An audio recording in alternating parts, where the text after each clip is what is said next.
Bienvenue dans la 8e édition du Morocco Desert Challenge. Et après 2 éditions qui se sont déroulées en Tunisie, retour au Maroc. Nous sommes bien entendu très heureux de revenir ici au Maroc pour la première fois depuis 2 ans, alors que cette course est annuelle. Sur la place ici derrière moi, qui, comme on peut le voir, est très bien remplie, il y a 1300 personnes de 31 nationalités différentes. Et donc on va pouvoir faire une course magnifique ici au Maroc pendant 8 jours. Nous avons ici regroupé 555 véhicules, dont 300 véhicules de compétition. Ceux-ci se répartit avec 100 voitures, 100 SSV, 22 camions de course et aussi 75 motos, ce qui porte donc le total ici à 300 véhicules de compétition. Un chiffre dont nous pouvons légitimement être très satisfaits. Et bien entendu, comme d'habitude, avant le départ, les contrôles administratifs et techniques, afin de garantir une course en toute sécurité. Oui, nous sommes très heureux d'être ici. Nous avons beaucoup travaillé sur la moto. J'ai également beaucoup travaillé mes compétences en navigation. Donc nous verrons un peu ce qui se passera. J'ai hâte de démarrer. Paul Tarès en catégorie moto. Et maintenant voici Philippe Pingedet. On est carrément joyeux de revenir sur cette magnifique épreuve. Et puis pour nous, on va remettre en jeu notre victoire de 2019, donc la dernière édition du MDC. Avec le même équipage, on a reconstitué l'équipage pour l'événement. Et après les favoris en catégorie moto et SSV, passons à l'auto avec Henk de Jong. C'est toujours un très beau rallye, très bien organisé, avec beaucoup de participants. Et c'est sûr que ce sera une belle bataille. Et puis un autre Hollandais, favori dans la catégorie camion cette fois, avec Janus van Kasteren. C'est très agréable d'être de retour ici au Maroc, auquel le Morocco Desert Challenge appartient réellement. L'an dernier, c'était en Tunisie, mais je préfère franchement ce pays. Ça doit être ma 9e ou 10e participation. Et voici le parcours pour ce Morocco Desert Challenge 2023, donc qui revient au Maroc. D'Agadir, on va à Assa, avec un départ de la plage blanche. Et puis suivent des étapes avec pas mal de dunes, en passant par Foumsguit et Marmite, pour terminer à Merzouga.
Étape spéciale donc au programme et avec une première en guise de prologue avec un peu plus de 38 km sur un parcours assez varié.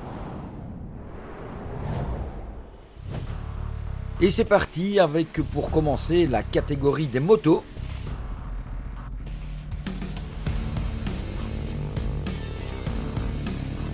Il y a donc un peu de tout sur cette étape que Mathieu Livart termine au 5e rang sur sa KTM. Un bon départ pour Livart. Et puis, dans cette catégorie moto, il y a aussi des quads. Parmi lesquels Miguel Arans, qui termine 21e au général sur sa Yamaha, moto et quad confondus. C'est un peu plus compliqué pour Bram van der Wouden, qui perd déjà un peu de temps sur cette étape.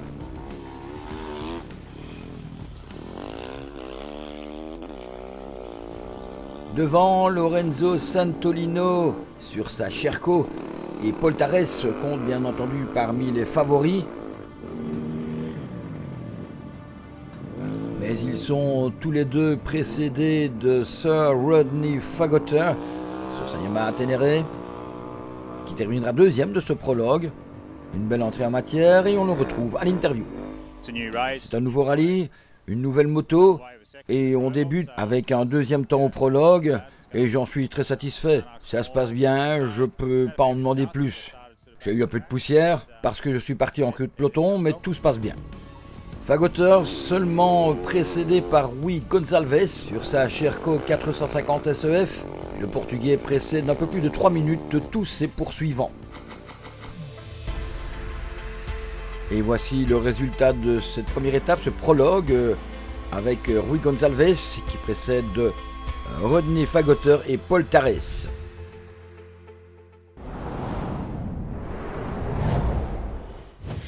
Passons à la catégorie des SSV, les Side-by-Side Vehicles, une catégorie de plus en plus populaire. Il y en a plus de 100 au départ cette année. Et on démarre de suite avec des favoris que l'on a plutôt l'habitude de voir en camion. C'est Martin et Mitchell Van den Brink, les Hollandais, dans leur Can-Am. Mais leur départ est un peu compliqué, avec d'emblée une perte assez importante de temps. Floor Meyer termine 2 places devant les Van den Brink. Mais ici aussi, le temps perdu est considérable. Tout comme pour André Thewissen.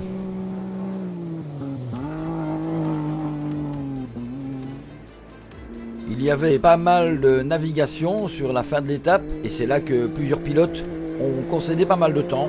Patrick Hilleward qui limite les dégâts en ne concédant qu'à peu près 5 minutes. Tout comme Martijn van den Broek, avec qui l'on embarque dans son Can-Am Maverick X3, avec à ses côtés Jan-Paul van der Poel. Patrice Garouste, premier des pilotes Polaris, 4e au général dans cette étape. Belle étape pour Michiel Becks et Wouter de Graaf, qui grimpent sur la 3e marche du podium de cette étape, juste derrière Geert Husink, qui manque de peu la victoire de cette étape. C'était une belle étape avec un peu de tout, un peu courte mais très variée. Et voilà, un bon départ, donc c'est déjà la moitié du travail. Et la victoire d'étape, eh bien, elle revient à ceux-ci, Rodrigo Varela et Enio Bozzano, au volant de leur Can-Am Maverick X3, brésilien. Et voici donc le général de cette première étape côté SSV, avec des écarts finalement assez infimes en ce qui concerne les tout premiers.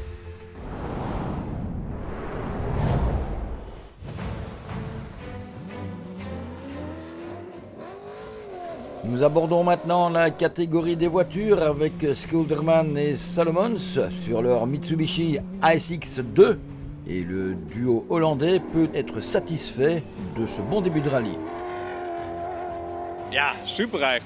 C'était super en fait. Il a fallu un peu de temps pour se mettre dans le bain, mais je pense que nous avons bien apprécié ces 28 minutes de spécial. Comment s'est passée la navigation ? C'était un peu délicat sur la fin, avec quelques passages un peu difficiles, mais bon, nous avons traversé cela calmement, sans erreur, et je pense à un bon rythme. Mike Van Ekeren qui perd quelques minutes. Un peu mieux pour Henk de Jong qui termine 14e à quelques 6 minutes du vainqueur de l'étape. C'était une belle spéciale d'à peine 35 km, mais il y avait de tout dedans. Du rapide, du rocheux, de la navigation. Oui, c'était une très belle spéciale. Allez, on embarque avec les Lambiliotes, père et fils, Philippe et Nicolas. L'occasion d'admirer le travail des suspensions de leur J-Rally, bien mise à l'épreuve ici.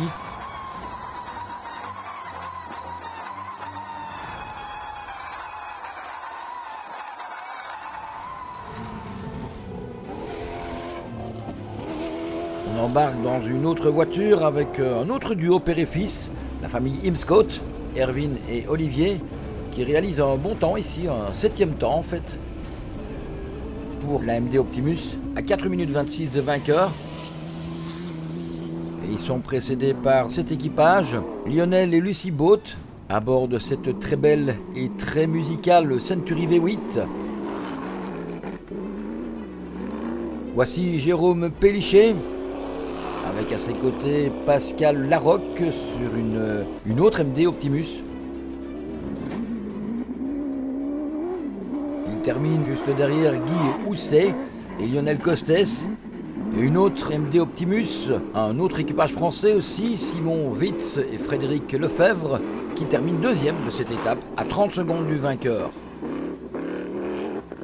Un beau prologue, un vrai prologue de rallye raid, quoi. Pas quelque chose où on a bricolé 10 km là, il y avait de la belle nave, un beau terrain bien difficile. Pour nous c'était top, le temps de se mettre en jambes parce qu'on n'a pas roulé depuis 3 mois, donc c'était quelques kilomètres pour s'y mettre bien, mais sinon non, nickel.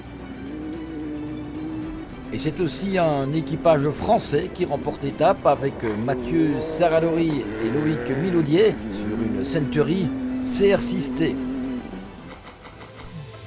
Et le top 10 auto concentré en 5 minutes et les 5 premières places monopolisées par les Français.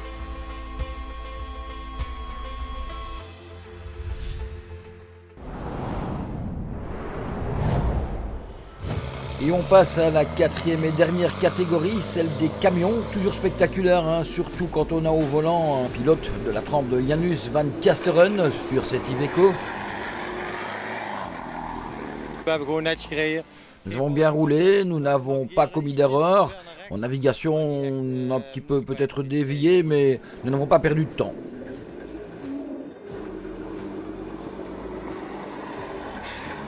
Un autre habitué en Iveco, Igor Bauwens, qui signe le 3e temps dans ce prologue, juste derrière l'autre Iveco du Hollandais Vig Versteinen.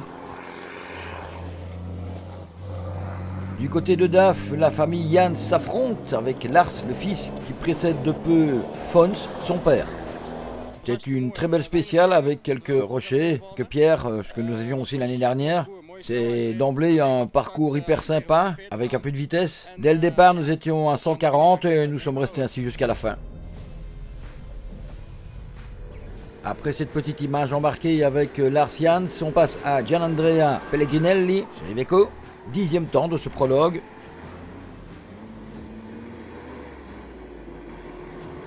Bon résultat aussi pour Florian Skiba, 6e.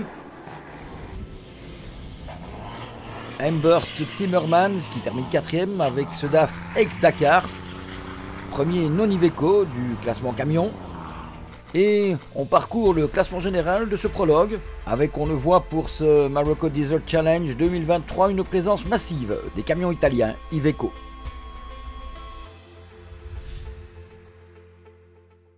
On aborde la 2e étape d'Agadir à Assa avec un départ toujours très impressionnant sur la plage blanche.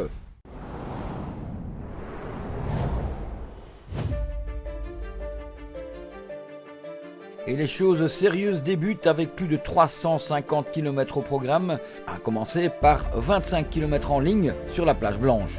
Le départ sera légèrement postposé en raison du brouillard, mais une fois les conditions réunies, eh bien les motos s'élancent enfin pour cette journée par groupe de 10.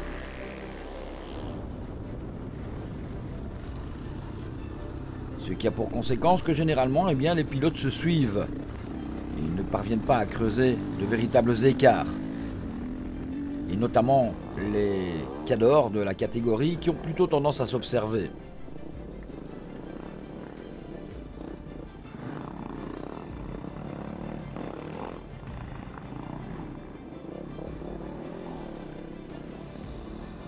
Certains parviennent néanmoins à creuser un peu un écart, pendant que d'autres perdent un peu de temps.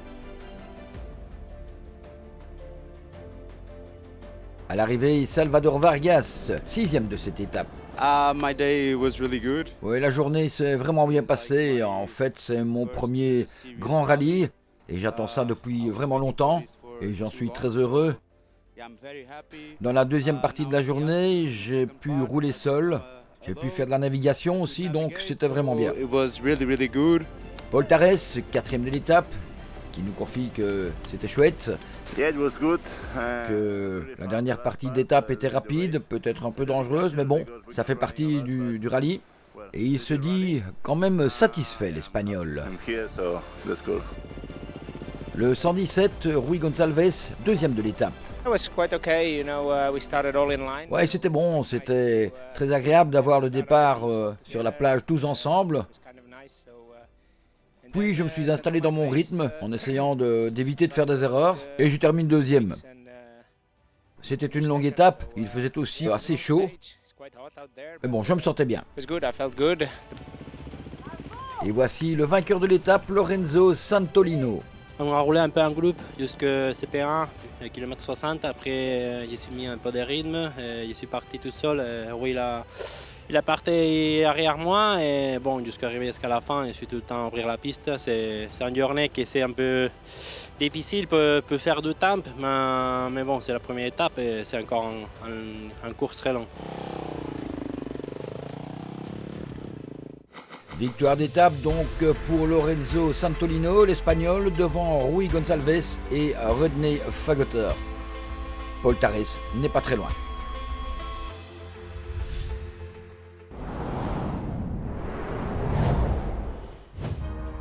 Passons à la catégorie des SSV qui eux aussi partent en groupe au départ de la plage blanche.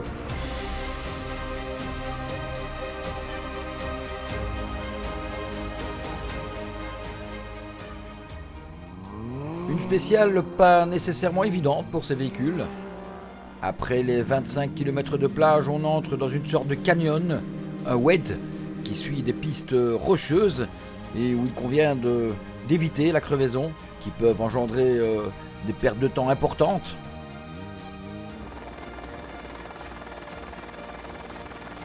À l'image, Flore Rudolf Meyer.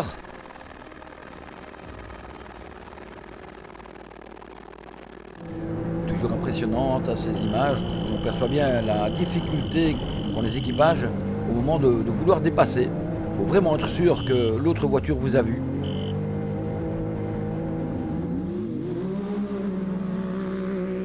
Martijn van den Broek ici au départ de la plage blanche, avec à ses côtés Jan-Paul van der Poel, un équipage qui adore cette spéciale. La plage blanche reste belle, 25 km comme ça, mais bon, là c'était un peu brumeux, on ne voyait donc pas nécessairement loin, il fallait donc bien être prudent. Et puis ça commence, on entre dans ce canyon et là on sait que ça commence vraiment, et c'était vraiment le cas. Et certains ont profité de ces conditions pour faire un peu la différence, c'est le cas de Roberto Rodriguez Gamboa. Un 5e temps pour lui et aussi une belle performance pour les Van den Brink, Martin et Mitchell, qui veulent bien entendu faire tout pour récupérer un peu du temps perdu durant le prologue. Beaucoup de roches aujourd'hui, mais ça nous le savions des éditions précédentes. Nous avons eu une crevaison, Kees et moi on s'est un peu suivis, et puis il nous a doublé lorsque nous avons crevé. Mais juste avant l'arrivée, nous sommes parvenus à le repasser. Donc je pense que nous avons récupéré un peu de temps aujourd'hui. 3e temps effectivement pour les Hollandais, 4e temps pour Keesbox. Mais la performance de la journée est à mettre à l'actif de Michiel Bex et Wouter de Graaf, qui restent devant une dizaine de Can-Am avec leur Arkane T3. Une très belle performance du duo néerlandais. Le navigateur est génial. Nous avons passé vraiment une très bonne journée aujourd'hui. À voir maintenant ce qui se passera demain, car ici, d'un jour à l'autre, c'est différent. Mais si nous pouvons poursuivre comme ceci, je serai très heureux. Une belle performance illustrée ici par le classement, puisque Bex et son Arkane devancent une série de Can-Am.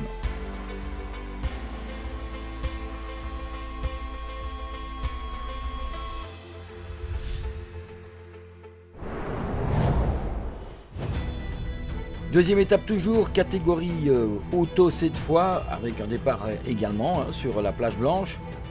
Et des voitures qui parfois donnent l'impression de littéralement voler sur le sable. Un peu à l'image de la Porsche de l'italien Risardi par exemple, un fidèle de l'épreuve avec sa Porsche 911. Et admirer ces belles images grâce à l'hélicoptère qui a un peu du mal apparemment à suivre la voiture, cette Porsche bien connue dans le milieu. Et on embarque avec Agostino Risardi et Umberto Fiori. Pas mal non plus ces images.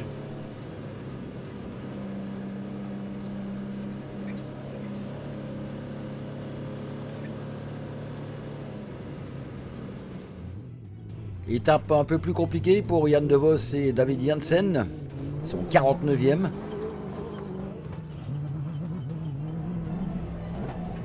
Allez, comme si vous y étiez en pleine spéciale, à bord avec Scholderman et Salomons, de quoi bien se rendre compte des difficultés que doivent affronter les pilotes sur ce parcours.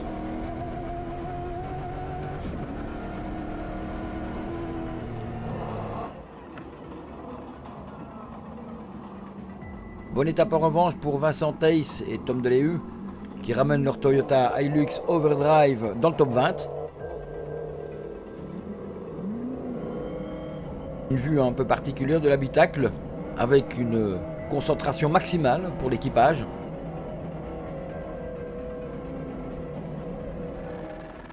Et sans doute est-ce le cas aussi dans l'habitacle de la voiture sœur de chez Overdrive, celle de Henk de Jong et Wouters Roosgaard.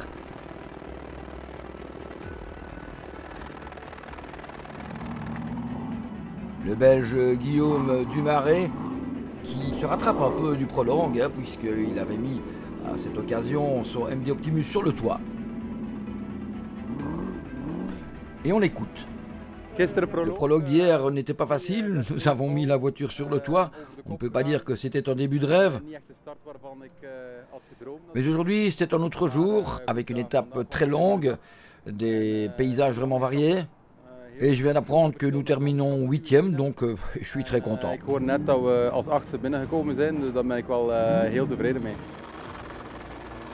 Belle performance aussi de Mike Van Eekeren et Peter Van Kruisdijk, qui clôturent cette journée en 6e position.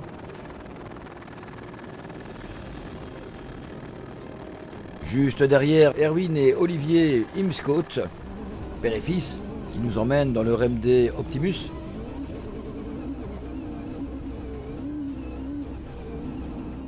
Une autre belle performance pour Simon Witz et Frédéric Lefebvre, 2e de l'étape et battu de peu par Mathieu Serradori et Loïc Minaudier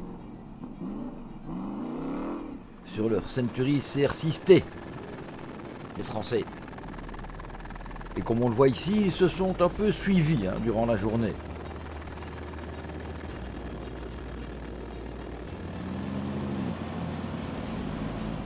On est sur un bon rythme là pour un début de course. C'était sympa, on s'est tiré la bourre avec le MD aujourd'hui, c'était marrant. Et ce soir je crois qu'il n'y a rien comme écart, donc c'est rigolo. On avance comme ça et voilà, donc il fallait pas faire de faute non plus, il fallait pas crever, il fallait pas s'arrêter. Donc voilà, on a fait le job. Top 10 de cette 2e étape menant de Agadir à Assa, avec on le voit une présence importante des MD et des écarts qui commencent à se creuser.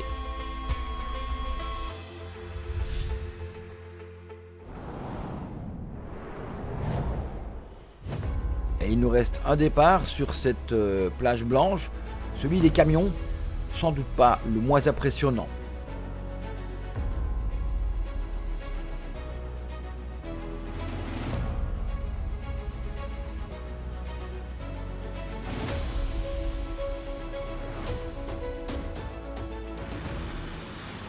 Et c'est parti par deux, avec ici Janus Van Kasteren et Vic Versteinen qui s'élancent donc pour cette 2e journée. Et au bout du compte, c'est une nouvelle victoire d'étape pour Janus Van Kasteren et ses équipiers, Darek Rodwald et Marcel Schneiders. Et une très belle performance aussi pour Anja Van Loon. Nous sommes là.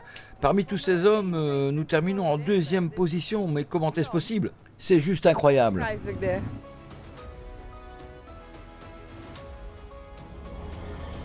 Un peu plus compliqué pour Val Velzen qui nous emmène ici. Il perd un peu de temps et termine 10e du jour.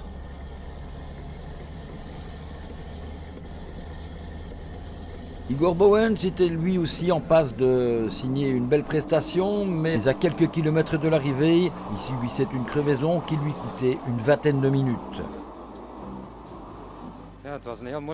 C'était une étape très difficile aujourd'hui. Au début, ça se passait encore très bien, même sur les cailloux, les rochers.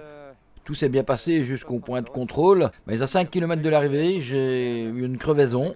Et nous avons dû quand même assurer le travail pour arriver jusqu'ici, mais au bout du compte, je pense que le résultat n'est pas trop mauvais.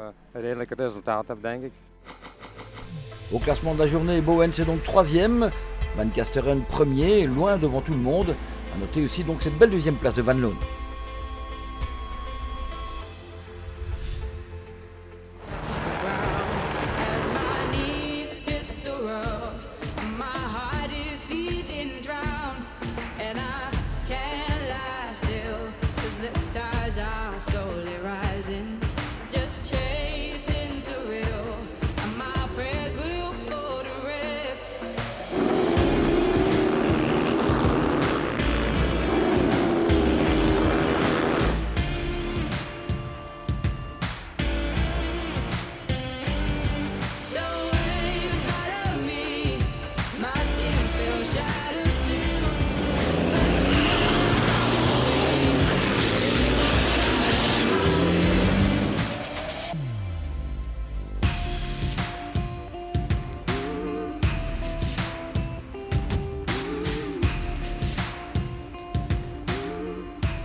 Voilà, c'en est terminé avec ce premier des 3 reportages prévus sur le Morocco Desert Challenge 2023.